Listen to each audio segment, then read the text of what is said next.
What's good, family? It's me, Game Boy, and I'm back again with a new video. Today we're going to be talking about imagination and its importance in your spiritual development, as well as ways you can improve your imagination. So with that being said, let's get started. In order to understand the important role that imagination plays in your spiritual development, we're going to be looking at Theurgy. Theurgy, Theurgy, is the practice of magic or rituals with the hopes of invoking the action of or evoking the presence of gods, spirits, even demons if you really want to. This is basically like the science of contacting different entities via your psychic abilities, plain and simple. In Greek, Theurgy literally translates to God work, and the overall goal of Theurgy is to achieve kenosis, which is basically a state of oneness with the Creator. And as we all know from other spiritual practices such as meditation, yoga, anybody who's chasing this oneness with the Creator, this oneness with the universe, is gonna make you more competent at life, a better person, and happier. Because again, this oneness with the Creator is like the goal of all spiritual practices. The only difference in this case is called kenosis. So we know that Theurgy is something good in the spiritual sense. In order to do any form of practical magic, you have to be able to construct phantasms. And this is where we start talking about the importance of imagination and your spiritual development, as well as ways you can improve your imagination. Let's say after hearing me talk about Theurgy and practical magic, you decide you want to give it a go. First thing I would do is get a book on Theurgy, familiarize yourself with the philosophy behind it, the terminology and the practices.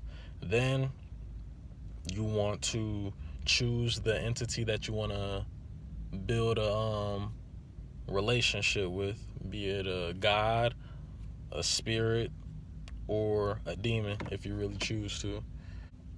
After that, you want to start like creating your phantasm. So in my case, I'm gonna work with a god from the Egyptian pantheon, because the Egyptian gods that's our stuff. So I'm gonna go with an Egyptian deity in this case.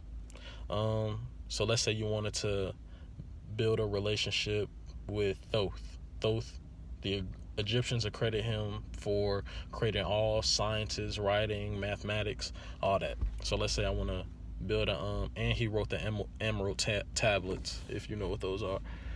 But let's say I want to build a relationship with Thoth. So I'm gonna create a phantasm around Thoth. To do that, I need to have an image of the mind, and I need to have other like senses associated that I can associate with that image. So I do my research on Thoth, and I see that he's an ibis-headed man. I'm gonna look at a picture, you know what I'm saying, and commit the picture to memory. Also, since he's an ibis-headed man, I just imagine that he makes the sounds of an ibis, since that's the type of vocal cords he got, since his head is, an ibis.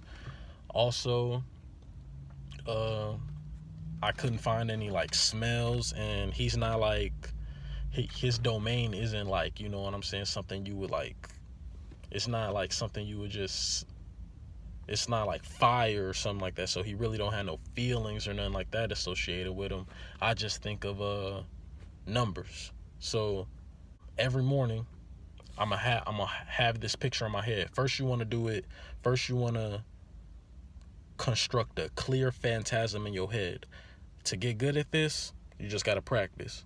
If you want to improve your imagination, all you got to do is practice. That's all you can do. That's all you got to do. Just practice, practice, practice. So every morning you want to start making your phantasm like every morning when you wake up.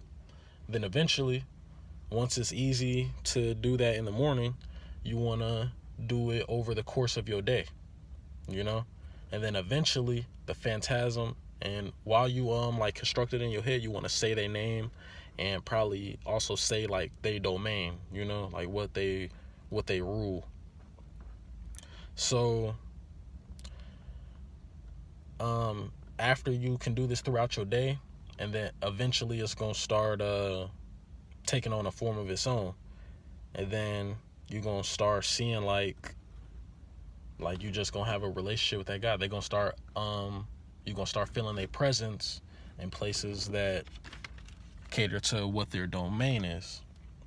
So as I said before, the ability to imagine is, you know, the sine qua non, something that's absolutely necessary in creating powerful phantasms. And the ability to create phantasms is the sine qua non, something that's absolutely necessary in all forms of practical magic. So the ability to imagine is something that's absolutely necessary in all forms of practical magic. If you choose to take up Theurgy and you want to start building phantasms, or if you even just want to start building phantasms to strengthen your relationship with different entities, then just keep in mind, even though it requires imagination, it's not just pretending. If you do it correctly, it's going to change your life. And I don't think you can unsee